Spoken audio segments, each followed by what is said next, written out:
Le président de Connexion Production vient de déménager en Nouvelle-Écosse parce que le Nouveau-Brunswick a décidé de suspendre son programme de financement à l'industrie du film et de la télévision, le temps de mener une révision. Depuis le mois de janvier, je suis néo-écossais. Mais François Savoie vit à nouveau dans l'incertitude depuis le dépôt du budget. Ça tue.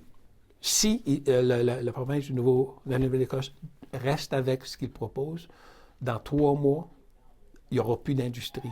La province a annoncé une réduction de 75 % du crédit d'impôt remboursable pour les productions cinématographiques, une économie de 18 millions de dollars par année pour le gouvernement.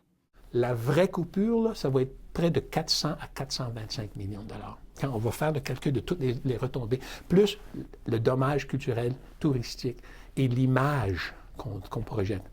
On ne veut pas de jeunes, on ne veut pas de culture, on ne veut pas être progressif. Alors, c'est dramatique.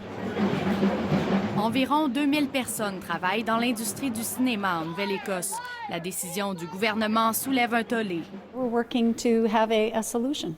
On est ouvert à trouver une solution, affirme la ministre, qui précise ne pas avoir l'argent nécessaire pour maintenir le système actuel.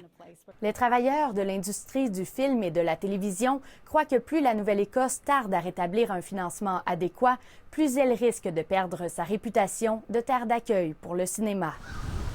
Au fil des ans, la Nouvelle-Écosse a accueilli de grandes productions comme Titanic, K-19, Le piège des profondeurs et La lettre écarlate.